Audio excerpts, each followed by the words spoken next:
Oi pessoal, tudo bem? Sejam bem-vindos mais uma vez.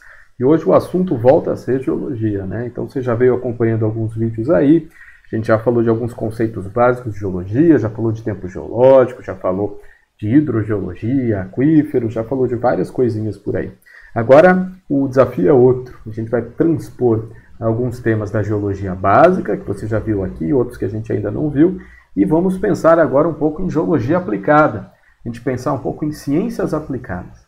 Toda a ciência aplicada, não só a geologia, ela funciona para quê? Qual que é o propósito dela? O propósito dela é pegar conceitos básicos de uma ciência, no caso aqui a geologia, e aplicar na solução imediata de um problema da sociedade, de um problema que a gente está vivendo. Pode ser um conflito ambiental, pode ser um desastre natural, pode ser uma obra de engenharia que você está tendo dificuldade. A geologia, como qualquer outra ciência, ela vai atuar justamente nisso, tentando apresentar conceitos e um modo de pensar específico para que você possa aplicar isso na resolução dos seus problemas. Tá? Mais especificamente aqui a gente vai falar de uma temática, de uma disciplina dentro da geologia, que é a geologia ambiental, né? Ou a geologia ambiental e de engenharia. A geologia de engenharia também é um segmento importante, está relacionado aí com a geotecnia, com a engenharia civil. Tá? No Brasil a gente tem a Associação Brasileira de Geologia Ambiental e de Engenharia, ou de Engenharia e Ambiental, eu acho que é nessa ordem. Acho muito interessante, se você gosta do tema, ir lá consultar os materiais deles. Eles têm vários livros, várias publicações, cursos.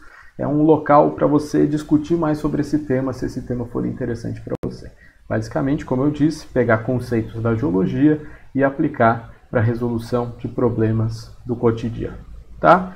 Como a gente sabe, você que chegou aqui agora, você já deve saber, geologia está sempre ligada com rochas e está sempre ligada com o trabalho de campo. Então a gente vai olhar esse gneiss e não vai ficar pensando só nos bandamentos gneissicos dele, não vai pensando só nessas falhas que a gente consegue ver aqui no bandamento, ou aqui em cima também, ou pensando na regularidade desse bandamento, por que ele está todo bagunçado, né? Então a gente vai deixar essas questões metamórficas do metamorfismo dinâmico que causou esses processos, de como isso foi para um outro momento. Aqui a gente vai tentar olhar para esse gneiss e pensar que informações cruciais eu preciso tirar dele para serem aplicados numa obra de engenharia, ou para resolver um problema ambiental de uma comunidade, de uma região, ou que características existem nesse gneiss que podem me indicar a presença ou não de água na região. Se tiver um aquífero, que tipo de aquífero vai ser?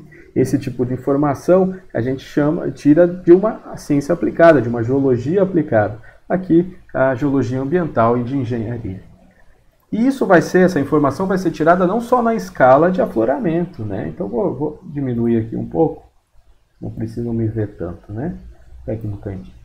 Então, a gente pode ter em diferentes escalas de trabalho informações muito importantes. Aqui, por exemplo, a gente está vendo vários blocos, matacões, né, numa paisagem, né? Então a gente aqui nessa foto tem aspectos da geomorfologia, a gente tem uma noção das formas, do relevo, e a gente tem uma informação interessante, como essa rocha se decompõe, como ela sofre os processos de intemperismo e como ela fica em sua forma final, aqui na forma de blocos e matacões. Esse tipo de característica vai ser importante. Faz de conta que você quer construir um viaduto aqui. Será que você vai ter que remover todos esses blocos e matacões?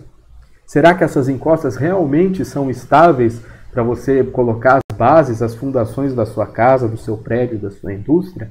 Esse tipo de questionamento que a gente tem que se fazer quando pensa em termos de geologia aplicada. Esse tipo de informação, então, ela vai ser transescalar. Ela vai passar por todas as escalas da geologia. Então, a gente vai sair de um afloramento, a gente vai ver o afloramento mais de longe para ver os blocos e também vai olhar esse afloramento mais de perto. A gente vai ver, por exemplo, que aqueles blocos são de granito. E como que é esse granito? Qual que é a composição mineralógica desse granito? Isso é importante para a fundação de uma casa? Talvez não, mas talvez seja uma informação importante para você fazer um poço de abastecimento para a sua cidade.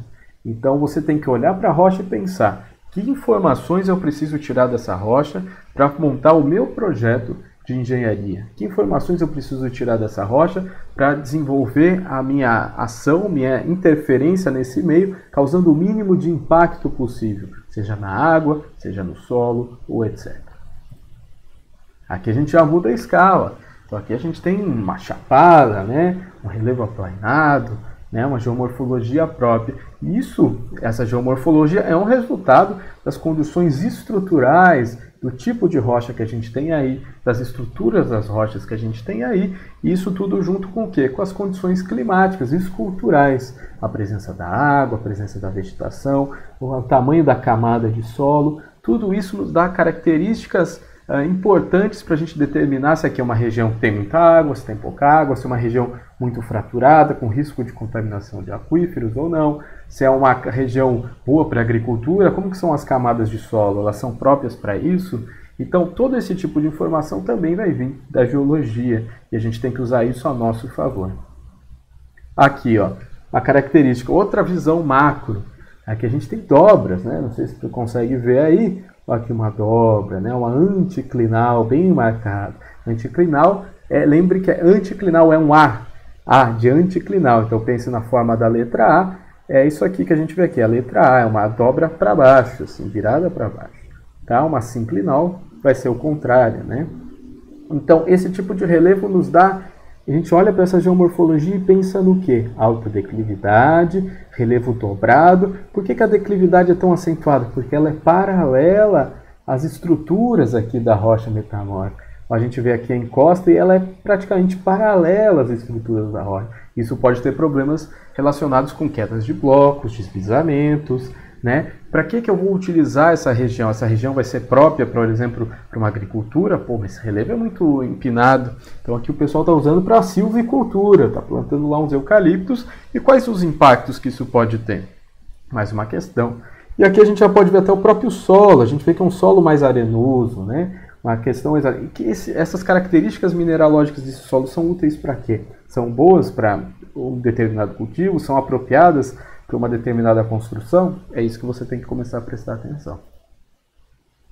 Aqui, por exemplo, pensando em solos arenosos, a gente tem que pensar que tem solos que têm características mais propícias para processos erosivos, formando as chamadas o quê? Fossorocas. Então a gente tem lá as ravinas, né? A gente começa com uma erosãozinha linear, né? O curso d'água vem e vai removendo superficialmente a água e vai formando pequenos sulcos. Esses sulcos vão aumentando, vão formando ravinas e de repente esses cortes abruptos pela erosão vão causando pequeno aprofundamento dessas depressões até alcançar o nível do lençol freático, por exemplo, aqui o nível do aquífero, né? E aí aumentando ainda mais os processos erosivos e formando, por exemplo, uma vossoroca, como a gente vê aqui. Então caberia uma casa dentro dessa vossoroca, você poderia morar dentro dela.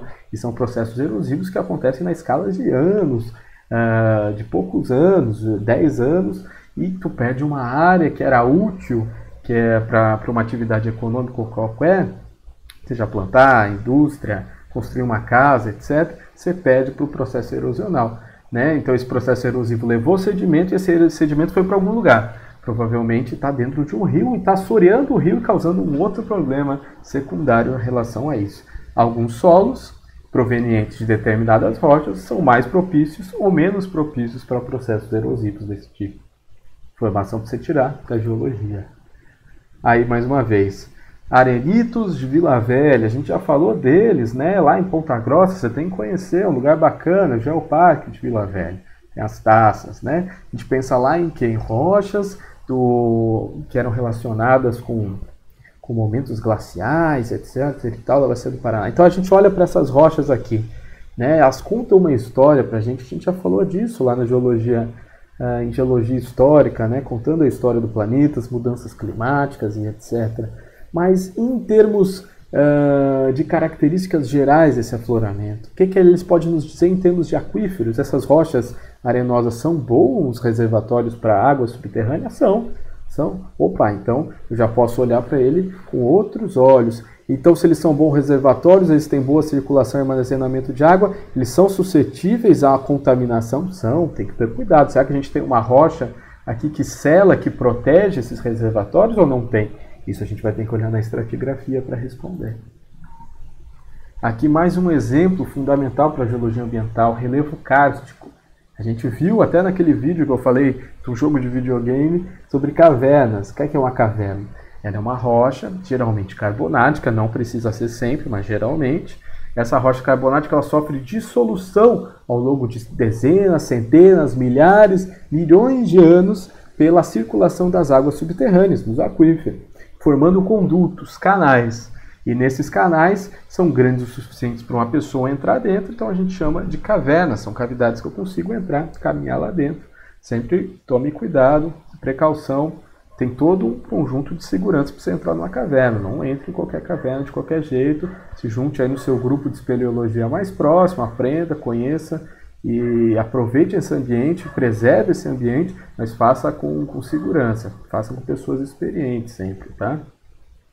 E isso é o resultado de uma condição aí própria, né, da rocha. Então a gente tinha uma rocha sedimentar carbonática, ou até uma metamorfa que seja originária de uma rocha sedimentar carbonática, sofreu um processo de dissolução e de repente você vê que está construindo um prédio em cima dela. Será que o peso desse prédio, será que o peso dessa indústria sobre essas cavidades não pode gerar um colapso? Pensar que essas cavernas estão preenchidas por água na maior parte do tempo. Será que o bombeamento contínuo da água dessas cavernas pode fazer com que elas colapsem? Elas não aguentem o próprio peso? Então, se você sabe, se está numa região de cavernas, a tua preocupação tem que ser a mais. Porque qualquer intervenção no meio vai afetar a circulação de água e vai afetar a própria resistência daquele substrato para receber a sua obra, receber sua ação, receber sua construção, etc. Então fica aí a pergunta para vocês. Diferentes tipos de rocha, diferentes tipos de solo e ambientes devem ser considerados da mesma maneira para um projeto? Então tu vai construir um prédio, vai construir um hospital, vamos pegar um hospital não pode dar problema, cara. O hospital não pode desabar. O hospital tem que ser seguro sempre, hoje, sempre, daqui 10, 20, 30 anos, 50 anos. Se você vai construir em cima de um basalto, em cima de um relevo kárstico, com presença de caverna, você vai considerar as mesmas condições para construir esse hospital? Eu acho que não. Né? Então aqui um grande exemplo dos prédios tortos de Santos, né? O cartão postal já da cidade hoje. Então eles são um retrato de condições do embasamento próprias, né? Do arcabouço próprias. No caso aqui o embasamento cristalino está muito profundo, e a gente tem uma extensa camada de sedimentos, e devido à conformação desses sedimentos e da profundidade dada para as fundações desses prédios, eles reagiram, né, às mudanças aí. Então a gente tem argilas e areias, né, nesse substrato aí, entre o nosso embasamento e a superfície. Fundações mais profundas, chegando lá no embasamento, opa, beleza, né, o embasamento não se mexe. Só que essas argilas e areias, se você bota a sua fundação ali, elas podem sofrer processos de expansão, compactação, e tudo isso tem a ver com o quê? Com os ambientes, os paleoambientes aí da região. Tá? Eu não vou entrar no detalhe de explicar exatamente a situação aqui para vocês, em outro vídeo eu tenho até um livro aqui do Faisal que explica exatamente as características de engenharia dos solos aí da Baixada Santista. Eu não vou entrar nesse detalhe agora, mas certamente eu trago o livro, a gente faz uma leitura junto e eu explico de uma forma aí geotécnica, mais simplificada, claro, para a gente discutir o porquê eles ficaram tortos. Mas certamente é uma relação entre fundação, tu projetar a fundação do seu prédio de acordo com as condições. As condições desse prédio não necessariamente vão ser iguais desse prédio. Porque esse prédio pode ser maior, porque ele pode ser mais pesado, e porque talvez as camadas sedimentares presentes aqui, nesse prédio aqui, não sejam as mesmas desse daqui. Porque é uma grande diversidade. Né? São depósitos, paleopraias, são praias antigas, paleodunas, são depósitos costeiros antigos que estão embaixo dessa praia atual. Né? Então a gente pode ter diferenças entre centenas de metros, dezenas de metros. Isso é o suficiente para fazer diferenças significativas numa construção. Então a fundação de um prédio aqui pode ter 50 metros e ter dado tudo certo. Do lado a gente tem uma fundação também de 50 metros e teve um problema. Quais são as variáveis que influenciaram os dois casos? É legal pensar. Essas variáveis, claro, podem ser de engenharia, tamanho da estrutura, mas também podem ser do ponto de vista geológico. A gente está numa área estável, estável não, a gente está numa área monótona, homogênea, a gente está em palha, um ambiente embaixo da praia. Hoje a gente tem ambientes costeiros antigos, eles têm uma variabilidade lateral. Isso pode influenciar na tua obra, na tua estrutura. Talvez o mais interessante seja chegar sempre no embasamento, chegar lá no embasamento cristalino que está mais abaixo. Aí também, o que é isso daqui? Isso aqui é uma formação de uma dolina. A gente já falou nisso também nos aquíferos, eu acho. Tá? Uma dorífera foi um colapso aí, né? Isso aqui é na Indonésia, foi lá no leste europeu. Olha, leste europeu, sudeste asiático. Tá? Então aí teve um colapso, né? De uma região. Essa foto até a primeira vez que eu vi, eu achei, putz, é fake, né? Mentira isso aí. Não, é verdade, formaram várias cavidades assim, se procurar você pode encontrar. Essa no caso eu falei que é na Indonésia, não é. Por incrível que pareça, a gente está vendo aqui, a placa, aqui tem uma placa que está falando, está escrito em português ou em espanhol, então é alguma coisa aqui na região. A gente pode ter solapamentos, assim, formação de dolinas causadas pelo colapso de cavernas, por exemplo. Tá? Não sei se foi o caso aqui, mas pode acontecer. Ou pode acontecer por outras questões, né? Várias aí. Aqui deslizamentos, né? Todo ano chega a época das chuvas, tem as enchentes, tem os deslizamentos, né? E a gente sempre tem que conviver com esse risco eminente que faz parte aí da realidade de muitas cidades. Então a gente tem que conhecer aqui o solo, conhecer a rocha e calcular a estabilidade desses taludes, saber onde tem construções, edificações de estado de vulnerabilidade mais alto e mais baixo, e saber quem realmente está em condições seguras ou não seguras de acordo com a chuva que você vai ter no próximo fim de semana. A gente tem que estar pensando sempre no futuro, não dá para tentar correr atrás depois que as coisas já acontecem. E erosão costeira, né? Então, para quem está acostumado com praias, a gente sabe que no inverno tem as tempestades, passam ciclones extratropicais, a gente vem com o avanço das frentes frias, e a tendência é que as praias percam sedimentos. No verão, tempos melhores, e essas praias recebem sedimentos. Porém, às vezes tem um déficit. A praia perdeu ao longo de um ano, ao longo de vários anos, mais do que ganhou. Então a gente começa a ter problemas de erosão. E normal, a praia é assim, isso faz parte da dinâmica. O problema é que nós decidimos construir perto dessas praias, perto demais dessas praias, e esquecemos que essas praias mudam, elas se mexem ao longo dos anos, ao longo das dezenas, centenas, até menos do que isso de anos. Então, não considerar essa dinâmica costeira, que faz parte do ambiente costeiro, faz com que situações como essa se configurem. Então, na verdade, a culpa não é da erosão costeira. A culpa é que a gente não pensou que essas praias poderiam sim avançar 10 metros, recuar 10 metros, avançar 30 metros, recuar 30 metros, uma escala de tempo aí de 10, 20, 30 anos.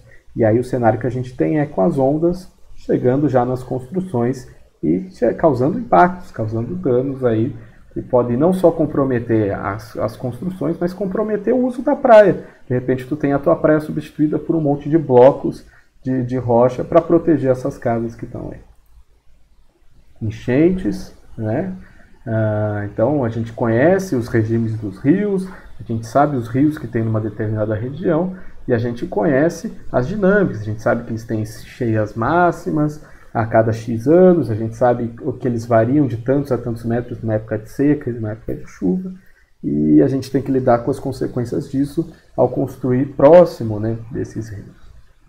E no caso aqui não é tão a realidade brasileira, mas terremotos, por exemplo, também tem a ver com risco geológico e também tem uma relação direta aí com a nossa capacidade de reconhecer o meio geológico e poder, com a nossa percepção, delimitar quais são os riscos de estar ocupando uma determinada região e saber lidar com as consequências, né? Se preparar para as consequências. Isso é a nossa capacidade de enfrentamento, nossa resiliência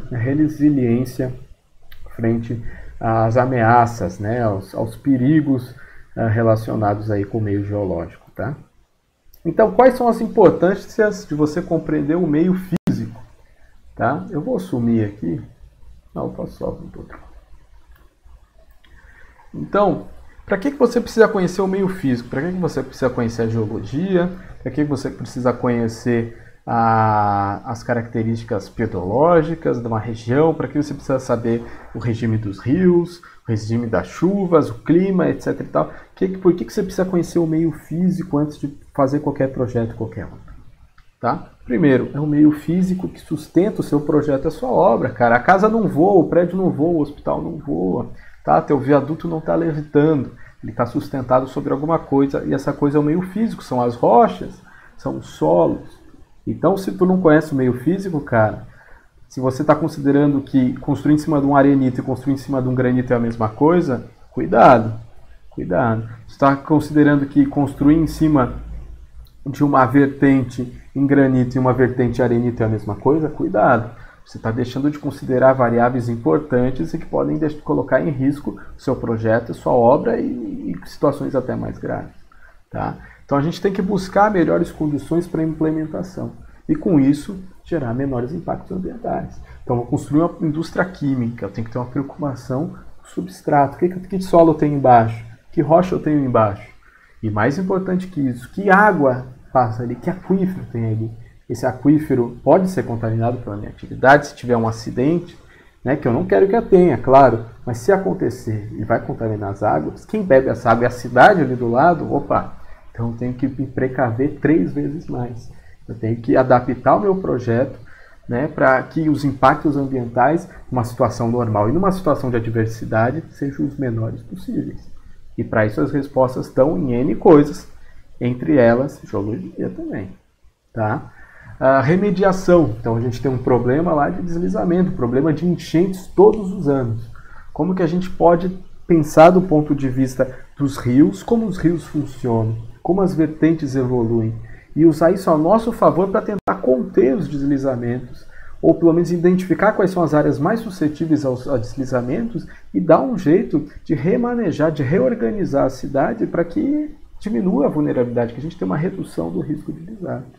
A mesma coisa com os enchentes. A gente sabe que esse é um leito normal, principal de um rio, mas a gente sabe que tem os leitos expandidos desse rio em períodos de chuvas mais intensas. A gente consegue mapear isso? Consegue.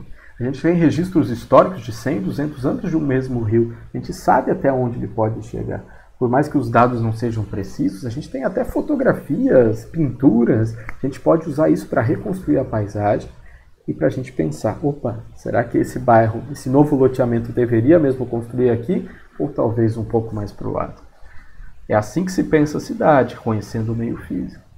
Então a gente vai utilizar também, com empreender do meio físico, os recursos naturais. Você sabe que se tu tirar água demais daquele relevo kárstico, você pode começar a ter problemas de colapso, formação de dolinas, colapso do solo, e pode ter uma casa em cima, pode ter uma escola em cima. Você quer isso? Né? Prevenir contaminação de águas e do solo, como eu falei, a indústria, né? Então tu vai construir uma indústria numa área no meio do deserto, onde não tem ninguém, não tem água, não tem nada. Opa, vai construir uma indústria numa região alta, elevada, de nascente de rios. O cuidado tem que ser outro, tem que ser redobrado. Proteção da saúde das comunidades. A saúde e a geologia andam de mãos dadas. A gente não vai, lógico, ouvir falar de geologia sempre, quando a gente fala de saúde, mas a gente tem que pensar que saneamento, a falta de saneamento é uma das principais causas de doenças aqui no Brasil e em outros países, né? Então a falta, a ausência, o mau saneamento, seja por água, esgoto, etc. e tal, é uma das principais causas de doenças, enfermidades mundo afora, né? E as águas passam pelas rochas, passam pelo solo, passam pelos rios. Como que a gente está pensando em todas essas outras informações que a gente já falou aqui do meio físico e como isso está impactando a saúde da nossa população? Seja em termos de doenças, ou seja em termos de desastres, né? De risco de desastres. Então, como que eu estou fazendo escolhas, planejando a minha cidade, como isso impacta na ocorrência de enchentes, na ocorrência de deslizamentos, na ocorrência de outros eventos aí perigosos. E como isso está relacionado com a própria saúde, né? Se tu tem uma enchente, tu tem depois N problemas de saúde pública relacionados com enchentes, né? Então, isso tem um impacto e tudo isso está relacionado com o meio físico. Tá? Então, é com base nessas informações de meio físico que a gente deve, ou deveria, planejar nossas cidades. Planejar os novos loteamentos. Tá? Não dá para planejar o que já foi, né? O que já foi construído a gente tem que só arrumar, beleza. Mas os novos loteamentos, eles estão repetindo os mesmos erros. Né? A gente tem novos loteamentos repetindo os mesmos erros do passado. Em áreas suscetíveis à formação de mossorocas, áreas suscetíveis a deslizamentos, áreas suscetíveis a enchentes. Quando que a gente vai aprender essa lição?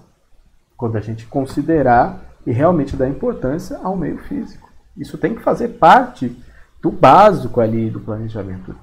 Tá? Isso também vai estar relacionado com o básico da conservação das espécies, das florestas, da água, dos recursos energéticos. A gente poder fazer uma produção econômica, pegar lá os recursos naturais de uma forma que seja sustentável. Ah, sustentável, pá, isso aí é papinho. Sustentável quer dizer que você consome mais à medida que você sabe que isso aí vai ser revigorado, que isso vai ser sustentável, que isso vai se manter. Sustentabilidade serve para uma empresa. A empresa está gastando a mesma quantidade que está recebendo, ela é sustentável. Ou ela está recebendo mais do que está gastando, opa, sensacional, ela é sustentável. A mesma coisa para os recursos naturais, não é papinho.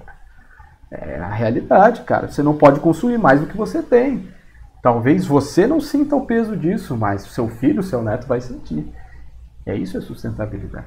Você ter comprometimento, porque toda ação tem consequências. Você arcar isso, né? Você ser responsável pelas suas escolhas, pelas suas ações. Não passar o problema só para o próximo. Então, e tudo isso tem a ver com o quê? Compreender o meio físico. E claro, tudo isso passa pelo quê? Educação. Tudo isso passa por pesquisa na universidade. Tudo isso faz por transportar pesquisa na universidade para as pessoas. A gente está fazendo aqui, mas muita gente boa faz por aí, mas tem que ter mais, tem que sempre ter mais. Isso nunca é bastante.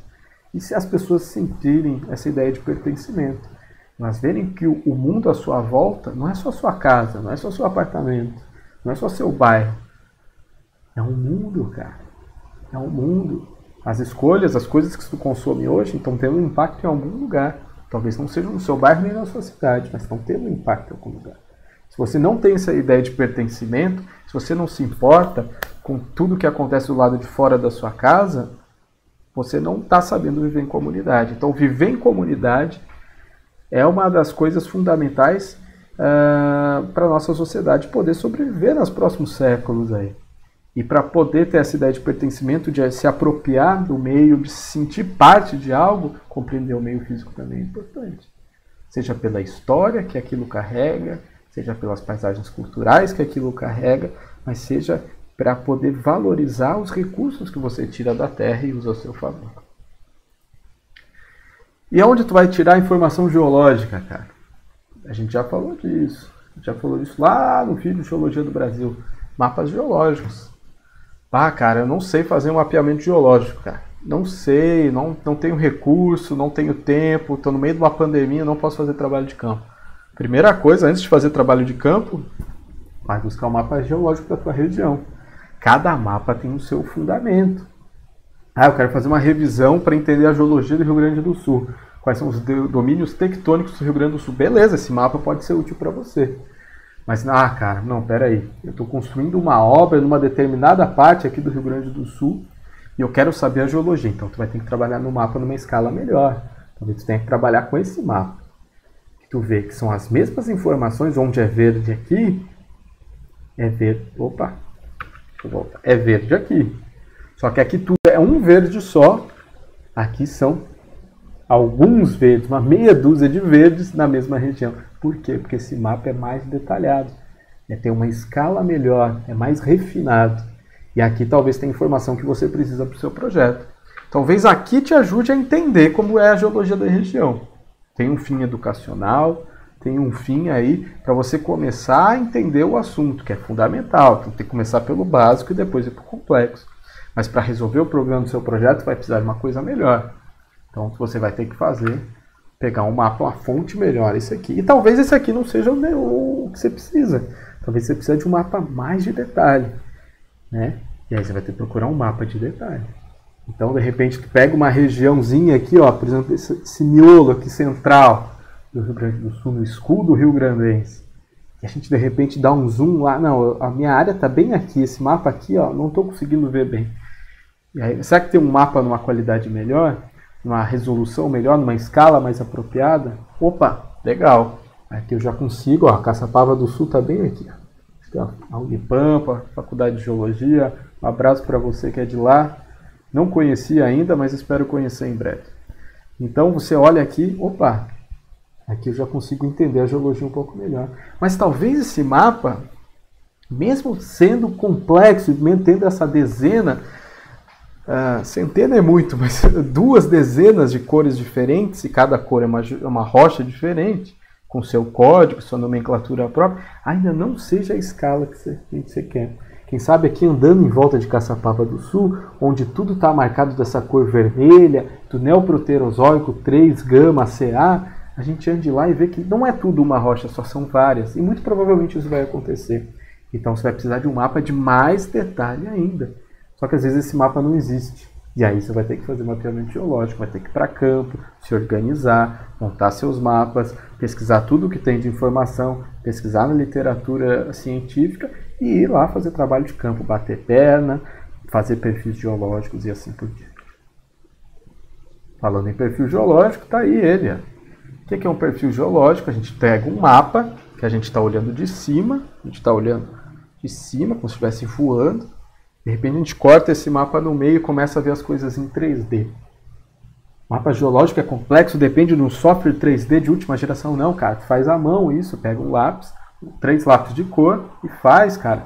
A partir de um mapa geológico, através de um trabalho de campo, de um dia de trabalho de campo, você faz um perfil e depois você bota as simbologias, pega as atitudes das rochas e faz um perfil 3D da tua área para ter uma noção. Tá? Talvez com um dia de trabalho de campo você não faça um perfil que seja perfeito, que resolva todos os seus problemas. Mas você não precisa de um super software 3D para isso. Você pode fazer simplesmente com lápis de cor e uma caderneta, um caderninho.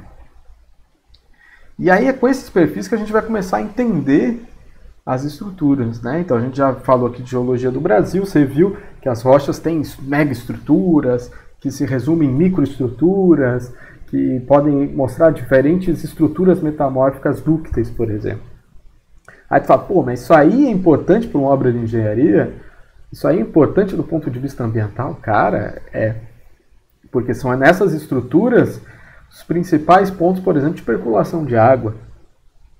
Ou essas estruturas podem condicionar onde as rochas estão mais ou menos intemperizadas. Então pense no migmatito, pense num gneiss mais fácil. Então um bandamento gnáisico com áreas máficas, né, ricas em biotita, e áreas félsicas ricas em plagioclasto. Cara, a biotita sofre mais intemperismo do que o plagioclasto numa determinada condição, região. Não estou dando um exemplo, tá?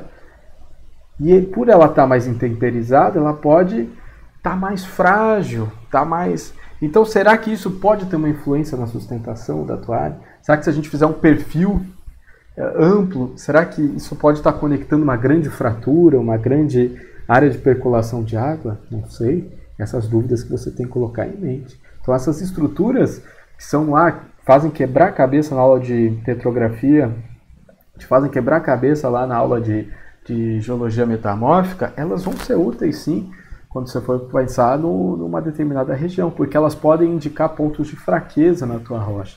E tu não quer construir a tua obra sobre pontos de fraqueza. Tu não quer construir seu túnel, seu viaduto nos pontos mais frágeis. Você quer os pontos mais resistentes. Então aí ó, as dobras. Lembrando sempre que as estruturas aparecem em todas as escalas. Então tu olha de longe a região que tu está mapeando e tu vê macrodobras.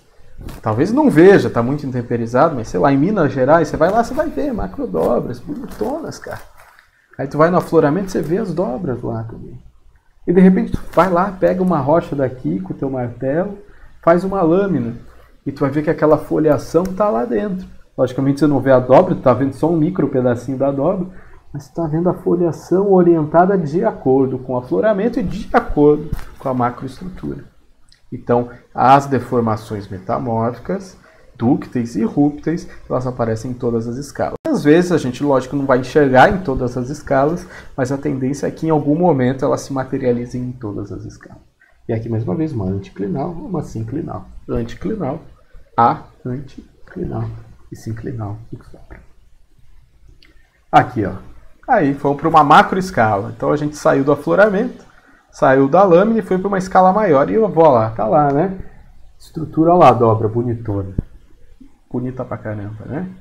Então a gente está vendo as deformações metamórficas que contam a história do nosso planeta Terra no passado, milhões, bilhões de anos no passado, você já viu isso, lá em pré-cambriano do Brasil, materializado em várias escalas. Então elas deformaram as rochas dessa região em várias escalas. É fractal, né? É quase fractal, que é o termo correto. Não é um fractal perfeito, mas é praticamente fractal. Tu vai mudando a escala, tu vai dando zoom, zoom, zoom, zoom, zoom, até que você consegue ver estruturas condizentes com isso. Talvez na lâmina tu não viu a dobra, mas você viu a foliação, que é a mesma foliação que faz esses grandes dobramentos. Então aquela microfoliação que tu viu na lâmina é a mesma responsável por fazer, aqui no caso, uma sinclinal. Tá? Escalas, cara. Tem um vídeo sobre escala. Aqui, deformações rúpteis, mesma coisa. Deformação rúptil, quebras. Pá! Quebrou. A gente pode ter falhas. A gente pode ter falhas transcorrentes, falhas normais, falhas reversas. A gente pode ter só rupturas, né? Para que uma ruptura é importante? Circulação de água, cara. A água vai circular onde dentro de uma rocha? Dentro das falhas, dentro das fraturas. Para que mais isso é importante? Deslizamentos, cara. Então, se tu for estar fazendo lá a tua lavra de mineração, tá fazendo a tua cava de mineração 300 metros de profundidade, tu vai botar um monte de gente para trabalhar na tua cava de mineração de 300 metros, detonando o material aqui, né? O pessoal da empresa lá vai estar lá detonando, né? Tirando os blocos de rocha. Então, essa tua falha vai ser importante, porque ela pode desestabilizar todo um talude. E tu não vai querer um deslizamento na tua cava de mineração de 300 metros. Quantas pessoas trabalham lá? Isso é um risco que a gente não pode tomar. E para isso tu vai ter que conhecer muito bem as estruturas rúpteis da região. E elas são herança da história do planeta. Aí, ó. Uma falha. Bem bonita. Duas, né? Bacana. O carinha aí. E da falha. É difícil até juntar aqui os pontos, porque moveu bastante. Tu vai fazer campo, tu vai ver essas falhas sempre com facilidade? Não vai, cara. Aqui no Brasil, aqui no relevo tropical úmido, né? Subtropical úmido, tu vai ter espessos mantos de intemperismo, com muito solo, né? E com essas estruturas muito... Mas tu vai encontrar em alguns pontos, você vai encontrar, não só no Brasil, como fora daqui. E é importante você ver que, encontrando ou não, se você tem... Encontrando elas bonitas assim ou não, você precisa buscar os indícios de estruturas rúpteis e os indícios de estruturas dúcteis para ter as informações que você precisa. Você não pode chegar sem essa informação, né? Você tem que saber que estruturas tem na sua rocha. Estruturas sedimentares não seria diferente, elas são importantes, né? A gente tem que ver se a estrutura sedimentar condiciona um plano de fraqueza da tua rocha. Opa, sim, não, talvez. Fiquei na dúvida. Bom, bota a dúvida no relatório. Não deixa de relatar isso. Não pode ficar desprevenido. Então, sem pensar, ser cauteloso. Essas estruturas te ajudam a percolar a água, fazer a água subterrânea fluir? Ótimo. Talvez seja importante aí para você trabalhar com o abastecimento da sua comunidade. Então, atenção. Toda informação é bem-vinda. E aí tá, os perfis. Então, faça seu perfil. Faça a sua estratigrafia. De repente você quer um recurso mineral que está aqui, mas você não pode minerar aqui. A gente sabe das regras da estratigrafia, das leis da estratigrafia, das teorias da estratigrafia. A gente sabe que a gente pode encontrar talvez esse material a algumas centenas, milhares de metros dali, em uma área que seja muito mais favorável à exploração mineral. Então, para que tu vai fazer um super impacto aqui, se tu pode fazer em outro ponto? Lembrando que essas imagens todas eu tirei da internet. Se alguma for de alguém, me avisa aí e eu boto os créditos ou até removo. Se você quiser, eu faço um blur, assim, aquelas caras quadriculadas, aquelas coisas malucas, tá? Não se preocupem, tá? A ideia aqui é só exemplificar em imagens, porque eu acho que fica mais claro. E as rochas ígneas? A gente fala muito de rochas metamórficas, rochas sedimentares em termos de estrutura. As ígneas, como o teu granito aí da tua pia, às vezes parecem tão sem estrutura. Podem até serem maciças em termos estruturais. Podem, realmente podem. Mas isso não basta, cara. Porque às vezes o próprio processo de intemperismo dessas rochas podem fazer com que elas tenham uma cara específica. Como a gente viu aqueles blocos de granito lá no começo. E o jeito como essas rochas sofrem o processo de meteorização e intemperismo, de modo geral, podem ser importantes para tu projetar a tua obra. Podem ser importantes para tu não ter um perigo lá de uma queda de bloco num matacão no meio da tua estrada. Então, é preciso você reconhecer também que algumas estruturas, algumas rochas ígneas têm estruturas importantes. Sejam elas rúpteis, né? Foram cortadas por um dique, ou rúpteis mesmo, né? Tem ali fraturas importantes, mas às vezes o próprio processo de fraturamento causado pelo intemperismo pode ser uma informação importante aí para você pensar no seu projeto. E aí a gente volta para aquela imagem que eu já tinha aqui falado para você. Os blocos. Tem rocha que sofre esse processo de formação de blocos. Isso pode formar, por exemplo, um depósito de talos numa encosta. Um monte de bloco amontoado numa encosta. Tu vai querer construir a sua torre de transmissão de energia elétrica ali, que abastece uma cidade de 100 mil pessoas? Arriscado. Tu vai querer botar a fundação dessa torre de transmissão em algo que você tem certeza que está bem firme, né?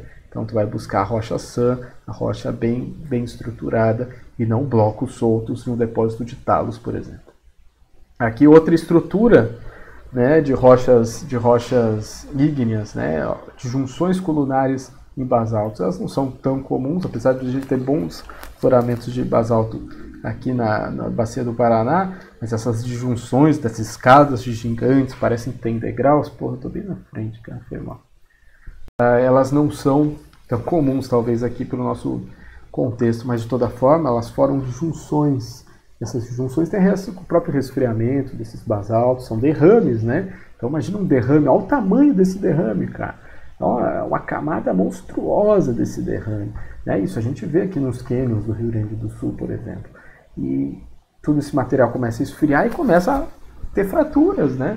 Começa a se esfriar rapidamente, quanto mais próximo da superfície, esfria mais rápido, tem um choque de temperatura, esse resfriamento vai quebrando, vai gerando fraturamentos, e eles têm essa característica de formar essas formas hexagonais, né? São disjunções colunares típicas de basalto. Aparecem em alguns jogos de videogame, eu vou mostrar para vocês em breve. Outra forma importante de ver a geologia estrutural de uma área, o que são? São as bacias de drenagem. Então a forma do arranjo dos rios, como eles estão organizados, como é a geometria desses canais fluviais, dessa drenagem, elas nos dão características do que? Das condições estruturais, né?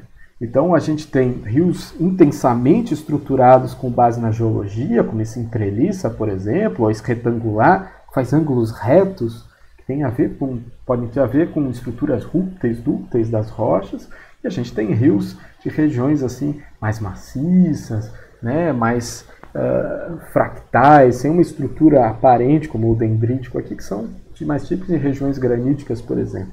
Tá? Ou a gente tem aqui, por exemplo, no paralelo, um contato geológico, a gente tem uma rocha do lado de cá e uma outra rocha do lado de cá. Essa daqui é muito mais propensa para a circulação de água do que essa, que pode ser impermeável, e faz com que há um contato muito aparente aqui só de olhar a drenagem. Então, a própria forma da drenagem, o desenho da drenagem, pode te dizer que rochas tem lá, e mais importante, pode dizer que tem estruturas importantes atuando lá. E é com essas informações que você depois vai conferir em campo para ver se elas são verdadeiras ou não. Mapas hidrogeológicos, teu problema é água? Beleza, cara. Vamos trabalhar em cima disso. Então, tu vai pegar um mapa hidrogeológico. É muito legal ver isso, que o mapa hidrogeológico é muito parecido com o mapa geológico. Por que será? Porque é a água dentro da rocha. Então, quem determina se ali tem mais ou menos água é a rocha, cara. Então, tu não pode deixar de pensar em geologia quando vai querer fazer um poço. Então, tudo que tu tem, a quantidade de água que tu vai tirar ali da região é resultado do quê? É resultado das rochas que tem na região. Aí, ó. A gente tem uma área aqui, ó, área aflorante aquífero Guarani. E a gente tem vários poços perfurados. Então, nesse mapa, por exemplo, eu não sei qual que era a intenção aqui, mas a gente tem uma área específica onde a gente tem mais poços perfurados. E ela é justamente na área onde tem essa determinada rocha. Se a gente voltar aqui, a gente vai ver que é nesse contorno azul mais escuro aqui, né? Ó, aquíferos com alta a média possibilidade de águas subterrâneas em rochas e sedimentos com porosidade intergranular. Então aqui tem vários poços. Por que tem mais poços aqui do que em outra região, por exemplo? Opa, por causa das características, por causa do perfil socioeconômico da região, N características. Mas a quantidade de água e o tipo da água que vai sair, até o conteúdo químico dela, tem a ver com a rocha onde ela está inserida. E quando a gente pensa em poços, a gente não pode pensar só no mapa, a gente não pode só olhar de cima. A gente tem que imaginar isso em 3D. Né? Então vai lá você fazer o perfil geológico, agora aplicado para a água. Então, de vez em tu falar que tem um argilito e tem um arenito, tu vai falar, tem a camada rica em argila, talvez lá para o engenheiro que vai perfurar o poço, ou para o geólogo que vai acompanhar o poço, a argila, a quantidade de argila seja mais importante que se de fato é um argilito ou é um folhelho, por exemplo. Tá? Talvez o nome da rocha sedimentar não seja tão importante. Importante para ele é a quantidade de argila que tem. Por quê? Porque a argila serve como impermeabilizante para aquela água. Então, ela, de certa forma, confina esse aquífero que está aqui embaixo. Então, o aquífero que está em cima, ele é mais fácil de obter.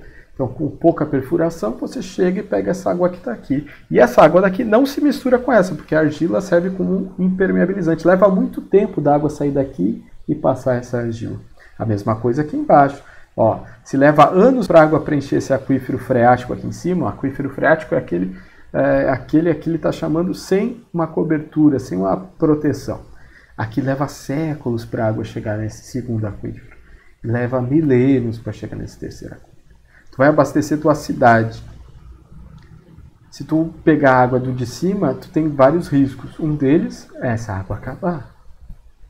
Né? Será que a quantidade de reposição desse aquífero é suficiente para você abastecer tua cidade inteira? Segundo ponto perigoso de pegar água daqui. Cara, se uma pessoa vier aqui derrubar um galão de gasolina, ele vai infiltrar no solo, vai infiltrar na rocha e vai chegar no aquífero. Tu vai querer dar a água com tanta facilidade de ser contaminada para toda a tua população? Não é um pouco arriscado? Então tu talvez tenha que buscar novas opções. Pensar talvez em perfurar um poço mais profundo e buscar aquíferos mais protegidos de uma possível contaminação. E também tu tem que ver qual que é o tempo de recarga, quantos litros, quantas toneladas, enfim, metros cúbicos de água esse aquífero é abastecido naturalmente ao longo dos anos, décadas, centenas de anos.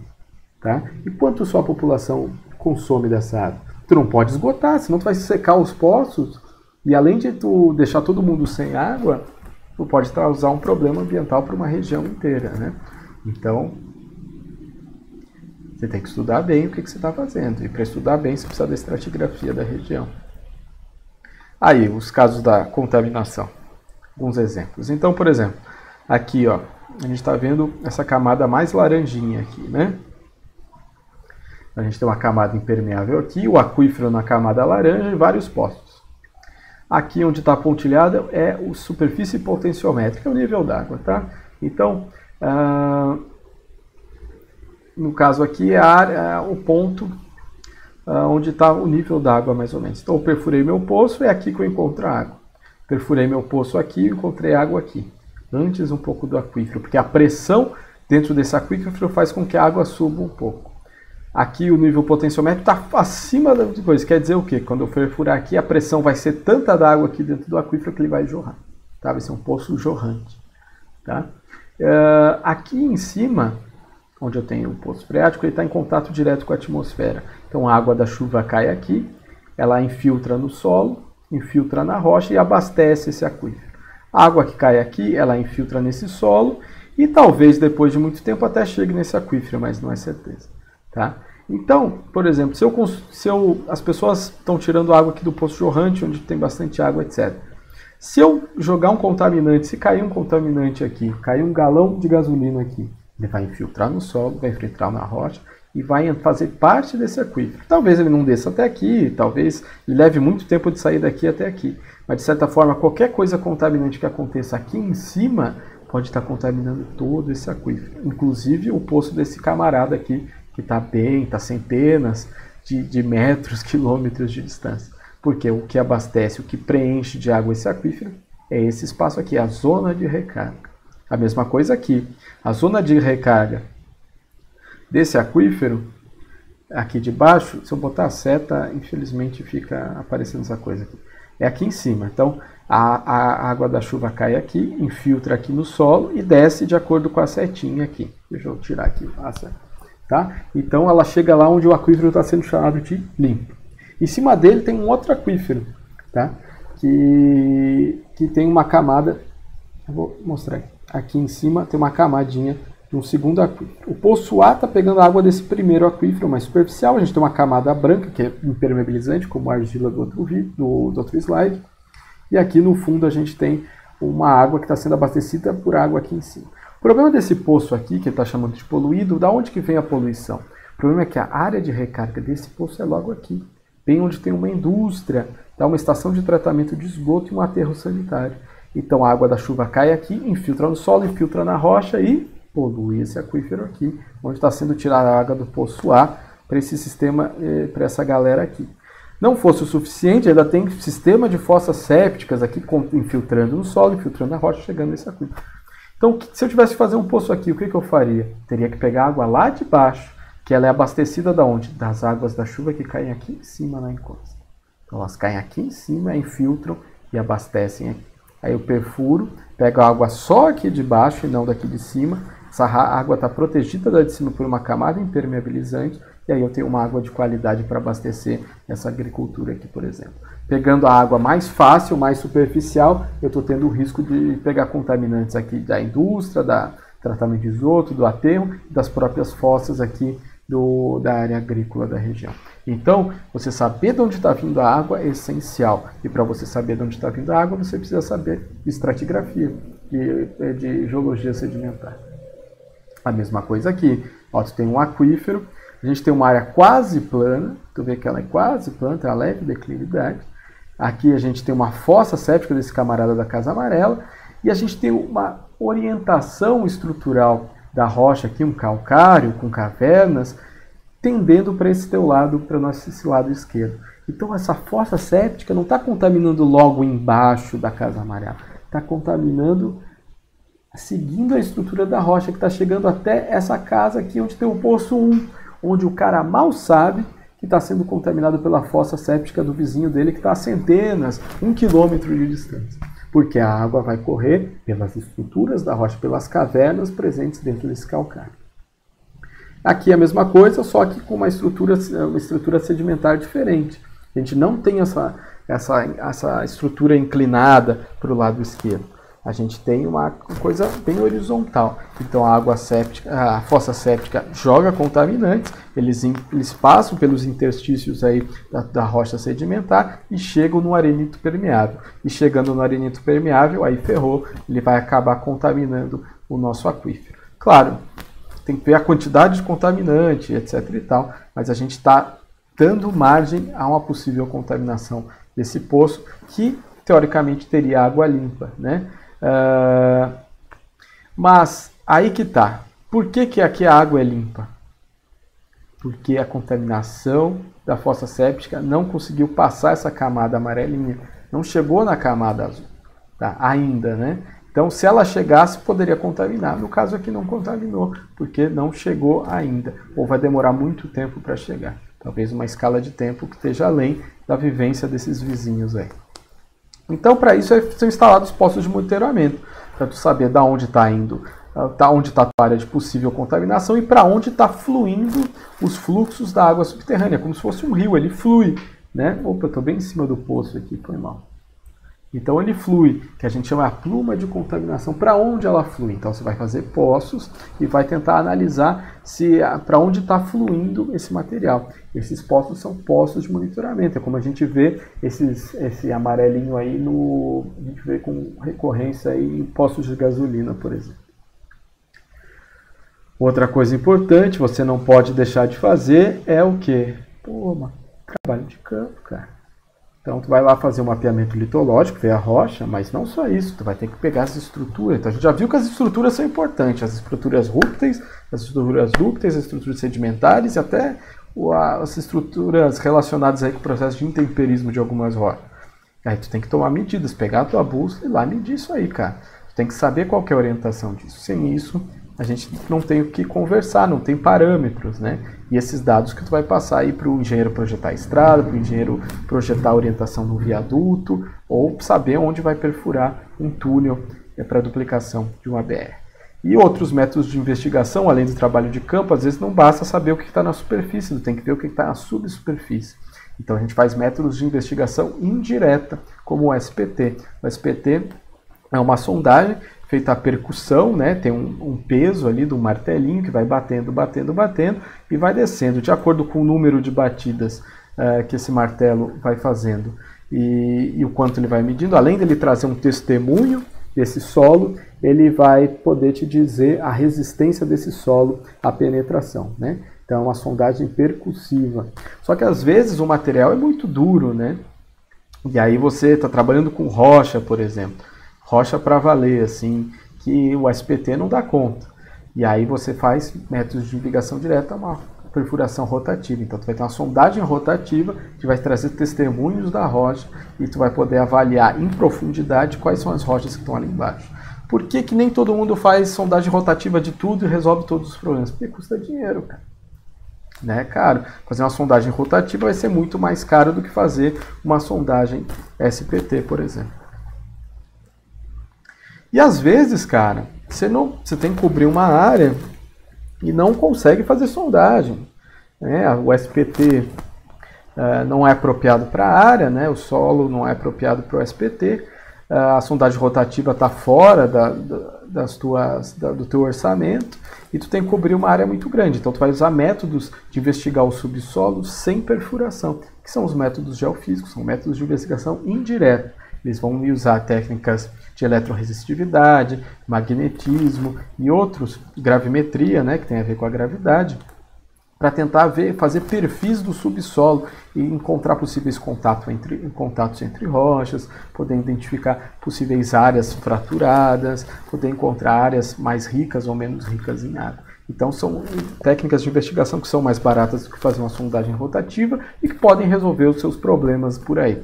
Saber qual que é a adequada para isso, aí você vai ter que estudar. Porém, nem todas as técnicas são de ensaios de campo. Antes de ir para campo, eu já falei para vocês, você não pode deixar de reconhecer os mapas geológicos. E para ir além dos mapas geológicos, você também pode usar imagens de satélite, fotografias aéreas, tentar fazer um pré-mapeamento geológico da tua área antes de pisar na tua área. Tu já vai para a tua área tentando identificar onde tem afloramentos, onde não tem, onde podem ter contatos geológicos e onde não tem, onde possivelmente você tem diferenças em termos de rocha, em termos de quebras de relevo, e com isso tu vai meio que montar um mapa geológico antes ainda de pisar na área. E aí tu vai para campo, na verdade, para fazer o quê? Para aferir, para conferir se aqueles contatos geológicos que você viu na imagem de satélite, você viu no mapa geológico de outras pessoas e que você viu nas fotografias aéreas, de fato são onde você acha que são.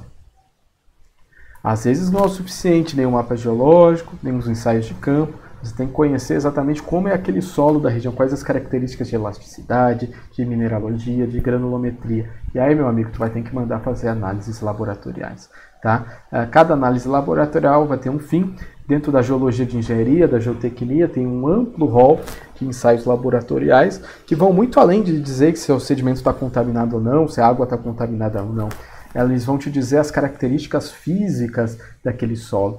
É a tal da mecânica de solos, né? Qual é o comportamento desses solos, a tensão, ao cisalhamento. Isso serve para os solos e também para as rochas. Você pode colocar testemunhos de rocha ver quanto eles aguentam a tensão e depois usar esses dados para abastecer os seus modelos computacionais. Aqui a gente tem um exemplo de um modelo computacional do Rock Science, né? O slide do Rock Science, e a gente faz simulações da estabilidade desses taludes. Então, se eu fizer um corte desse talude retinho, como está aqui, quais são os possíveis planos de ruptura, onde ele pode ocorrer um deslizamento. E tudo esse modelo não é abastecido pelo software magicamente, é abastecido pelas informações que você coloca no software. Então, eu vou voltar aqui só para dizer isso para vocês, olhando nos seus olhos, a qualidade do modelo é baseada na qualidade dos dados que você coloca nesse software. Então, o modelo é bom ou é ruim, não só com base no cálculo matemático que ele faz. O modelo é bom ou é ruim de acordo com a qualidade dos dados que você inseriu aí. Se você colocar dados meia boca, dados nada a ver, então, cara, pode ser o melhor modelo do mundo, vai dar ruim, cara. Vai dar merda. Essa é a palavra, tá? Então, tenha responsabilidade com os dados que você trabalha, cara, tá? Tenha responsabilidade, tá? Tu precisa de bons dados para abastecer bons modelos. Não adianta ter dados maravilhosos para modelos ruins e não adianta ter modelos maravilhosos com dados ruins, que você não vai conseguir resolver o problema e você, no caso de um deslizamento, pode colocar a vida de outras pessoas em risco. Então, tenha responsabilidade nos seus atos, meu amigo. Aqui, um exemplo, eu vou sumir de novo, de uma aplicação. Então, por exemplo, tu fez a sondagem rotativa para abrir uma futura uma cava de mineração, tá? Tu fez a sondagem rotativa. E aí com isso você pode fazer uma classificação das rochas de acordo com a resistência delas. A gente chama isso de caracterização geomecânica das rochas, o quanto ela aguenta e o quanto ela não aguenta, o cisalhamento, a tensão, etc. e tal. Qual partes da rocha estão mais intemperizadas, quais rochas são mais resistentes, quais são menos, etc. Com esses dados, você leva para ensaios de laboratório. Lá eles vão poder avaliar em termos de dados quantitativos o quanto cada uma dessas rochas que você identificou no perfil aqui, na sondagem, resistem. Então, tu tem um arenito, ele vai resistir menos que um granito. Tu tem um granito resistente, rocha perfeita, bonitona, ele vai resistir muito mais do que um granito, o mesmo intemperizado. E assim por diante. Então, tu vai ter que fazer várias perfurações, sondagem rotativa. Feitas essas várias perfurações com sondagem rotativa, você vai selecionar as amostras que são mais significativas, que apresentam todas as variáveis dessa tua grande área e vai mandar para ensaios de laboratório. Os ensaios de laboratório vão te dar o quê? Vão te dar números, vão te dizer, ó, a resistência de tal rocha é tanto, a resistência de outra rocha é tanto.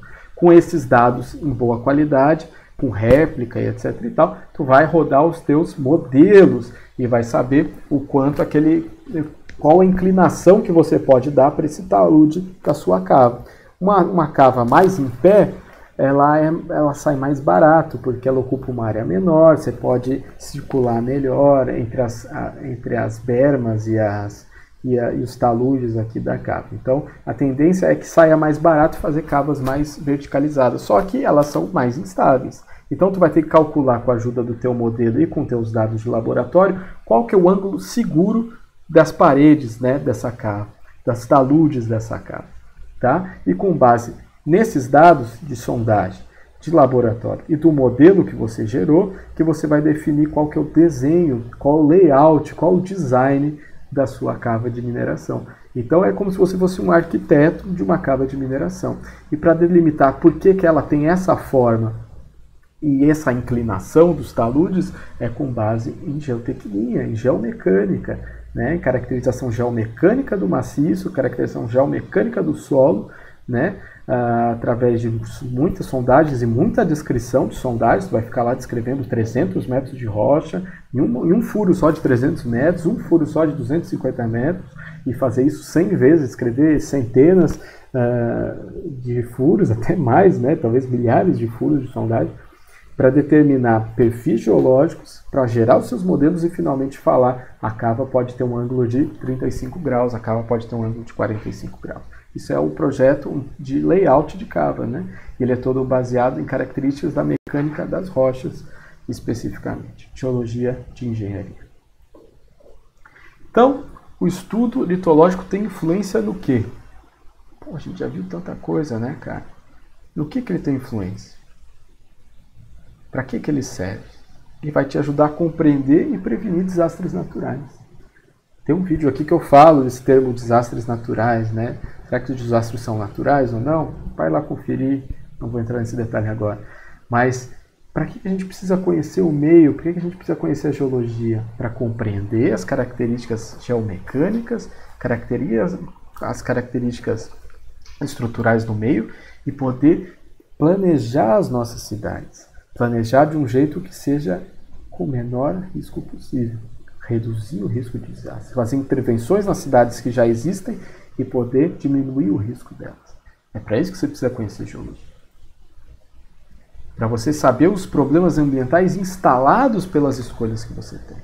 Então, a erosão costeira, os movimentos de massa, as enchentes, a intrusão salina dos aquíferos, quando a água do mar entra e contamina os aquíferos, que está relacionado com a erosão costeira, o assoreamento de rios, a poluição, tudo tem impacto financeiro na sociedade.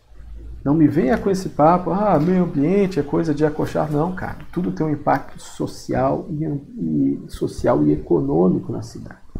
Então, uma erosão costeira vai impactar todas as atividades de turismo e lazer de uma região. Pô, a região é turística, está tendo erosão costeira, tu está tirando o principal sustento de toda uma comunidade. Está tendo movimentos de massa. Quem vai fazer turismo numa área que teve um deslizamento? E fala, uma área suscetível a enchentes. Você tem impactos no comércio, tem impactos na agricultura, na saúde pública, impactos que às vezes não podem nem ser quantificados quando causam danos de vidas. E impactos, logicamente, sobre a conservação e os ecossistemas. Porque os seres vivos, as florestas, elas estão desempenhando serviços ecossistêmicos. Se a gente fosse fazer, se a gente fosse diminuir as temperaturas como uma floresta faz, se a gente fosse prover a transformação de rocha em solo como uma floresta faz, a gente ia gastar milhões, bilhões de dólares, de reais nisso. Então são serviços que a natureza faz de graça para a gente. Se ela não faz, se a gente tira a floresta e ela deixa de fazer isso, o que acontece? A gente vai ter que arcar com os nossos bolsos. A gente vai ter um prejuízo de um serviço que era feito de graça. Vale a pena? Aí que tá. Então tem que pensar também, se você fica aí rivalizando com os ambientalistas, pense bem, cara. Pense bem, se você é desses que acha que é tudo perda de tempo, reflita, cara. Os impactos são diretos. Todo problema ambiental traz impactos nocivos para a comunidade, traz impactos nocivos para os aspectos sociais e econômicos de uma comunidade. Né? A gente tem que usar a natureza ao nosso favor, a gente tem que usar as condições ambientais ao nosso favor. Então, a natureza, os ecossistemas fornecem serviços ecossistêmicos para a sociedade.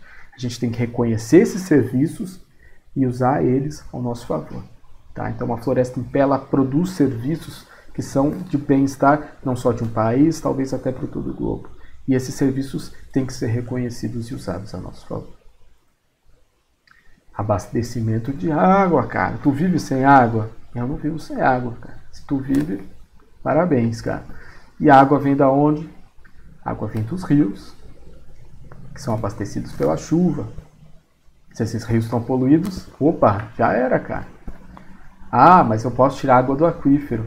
Cara, a água do aquífero não está isenta de ser contaminada. Então pense muito bem como tu planeja a tua cidade, como tu planeja a tua área industrial, como tu planeja a tua agricultura, porque ela pode ter um impacto sobre o abastecimento de água de várias cidades.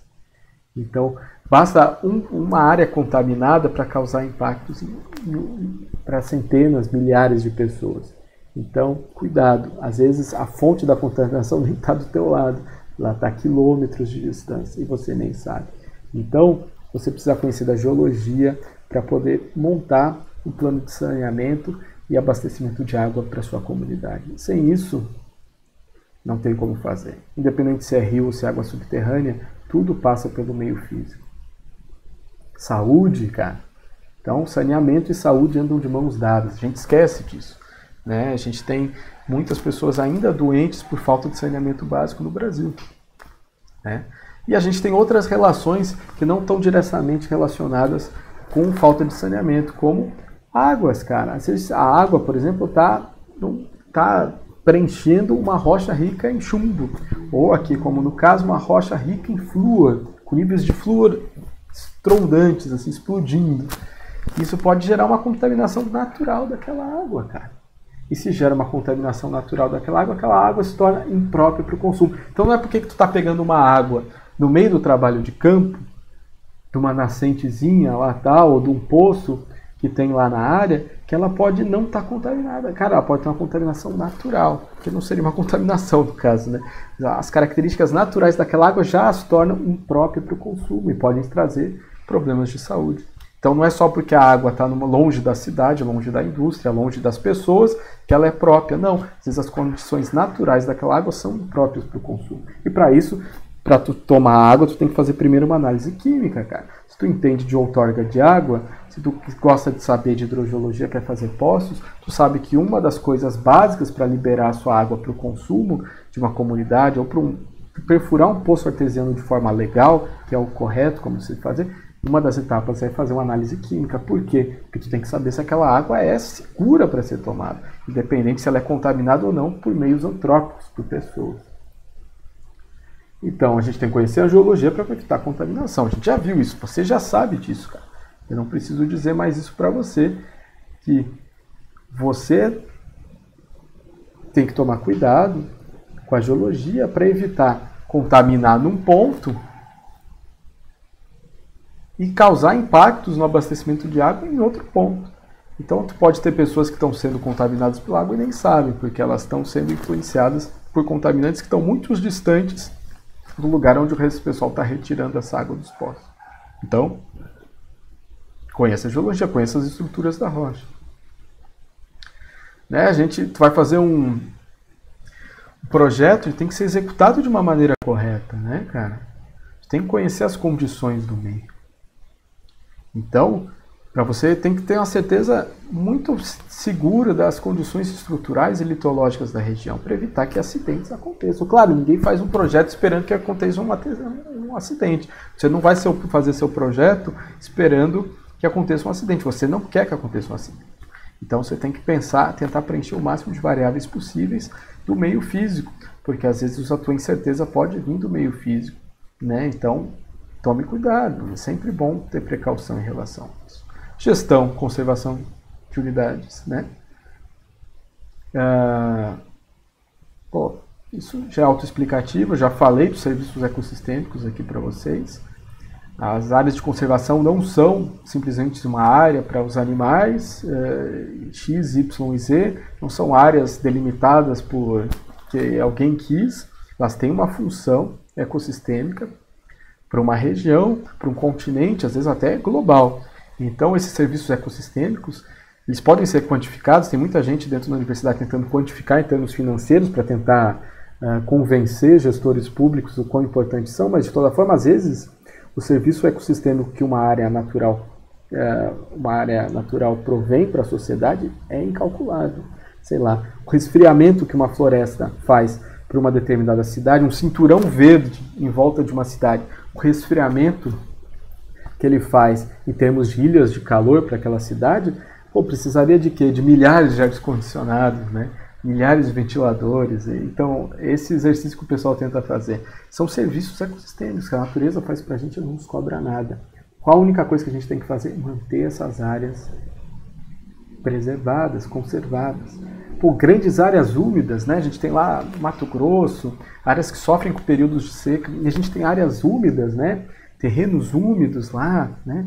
E aí o pessoal, né, não gosta, que foi absurdo, tô perdendo uma área aqui, porque é uma área úmida, eu não posso construir. Cara, ela tá te ajudando a manter a umidade no ar no teu período seco, cara.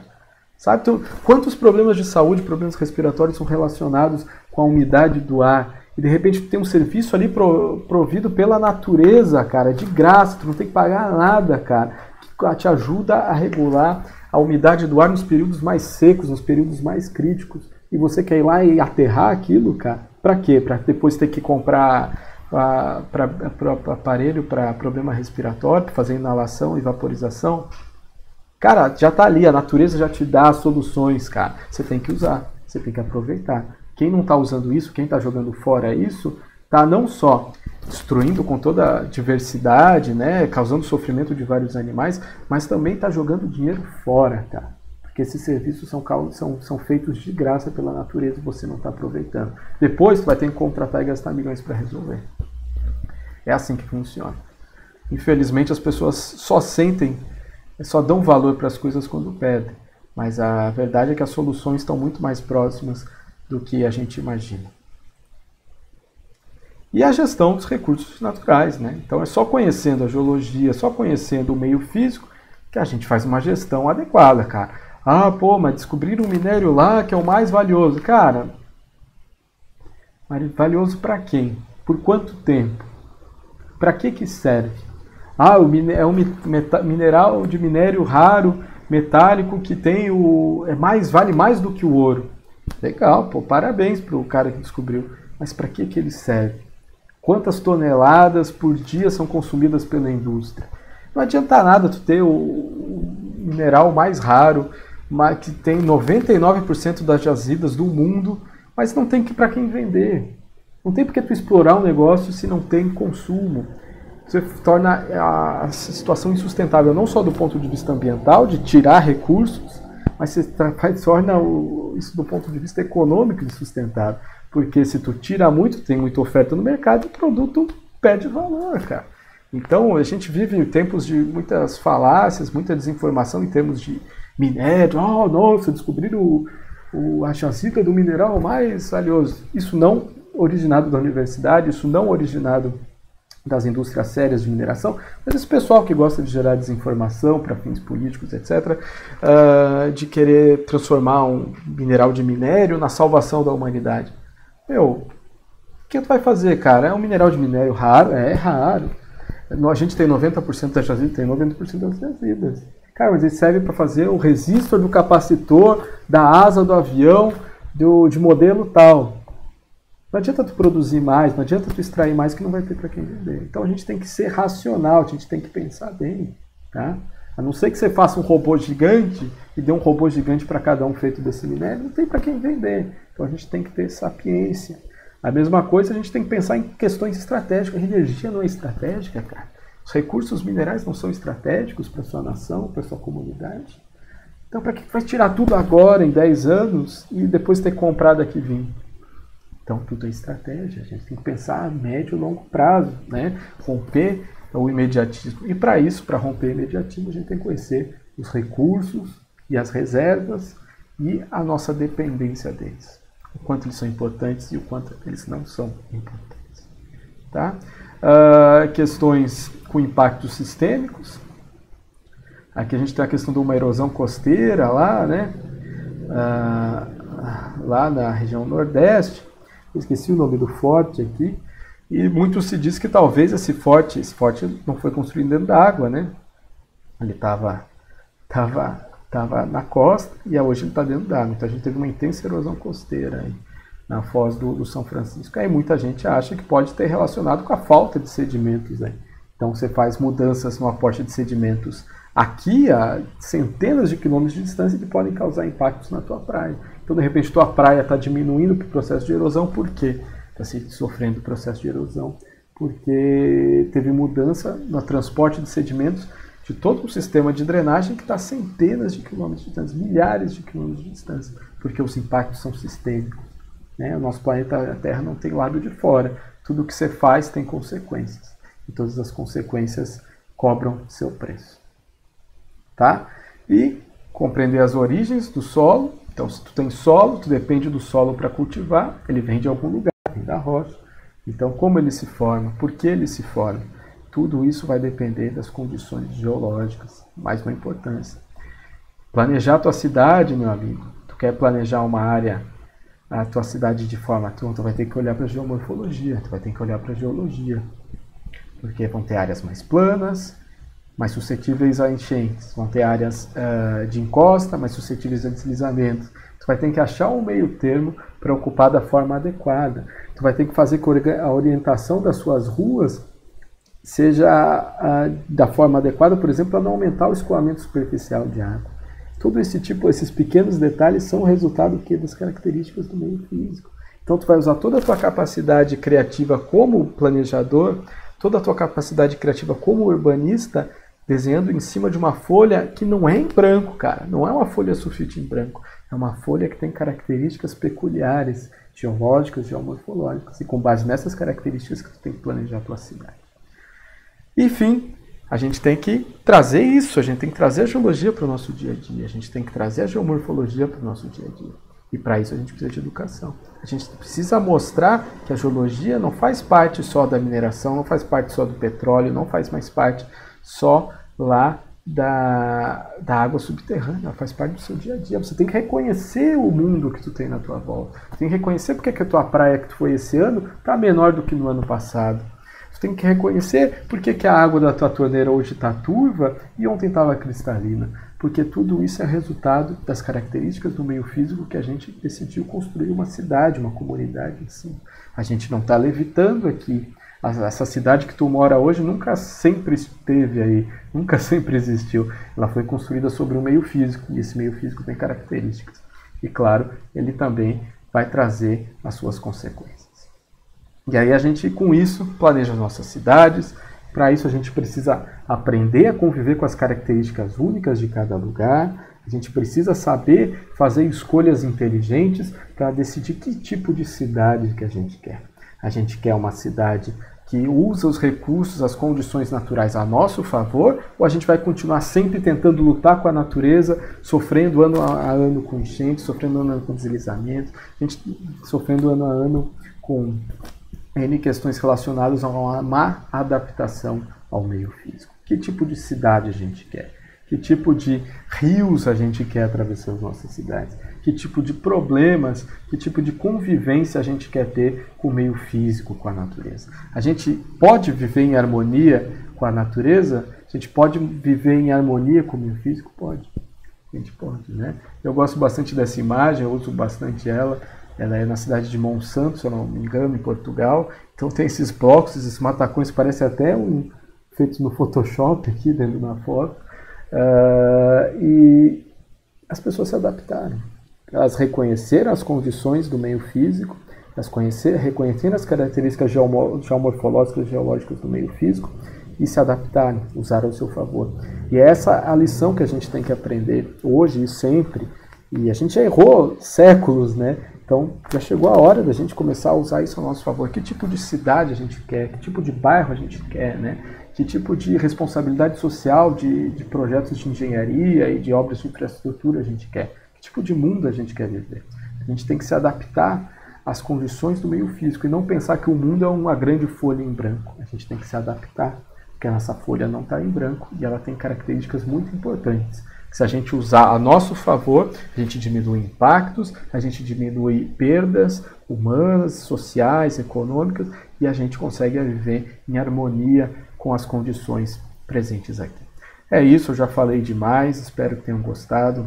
É um tema gigante, a geologia ambiental e geologia de engenharia. Espero que, se você gosta desse mundo de geologia aplicada, se aprofunde mais. Eu vou trazer mais temas aqui para a gente conversar, mas de todo modo espero que tenha sido útil para você poder caminhar fazendo novos traçados, ou pelo menos reconhecer como o mundo à sua volta é muito mais amplo e diverso do que você pensou. A geologia não é tudo uma rocha só, não é tudo um solo só. A gente tem um amplo mundo geodiverso, uma geodiversidade sobre os nossos pés, e ela é um resultado das condições históricas do nosso planeta ao longo de milhões, bilhões de anos. E agora a gente tem que usar toda essa diversidade, toda essa variedade de solos, rochas, ambientes a nosso favor. A gente tem que saber trabalhar em harmonia com essas condições e fazer escolhas sensatas, inteligentes, para não sofrer com as consequências daqui 10, 20, 30 anos e assim por diante. É isso, pessoal. Espero que tenha agradado. Até mais. Tchau, tchau.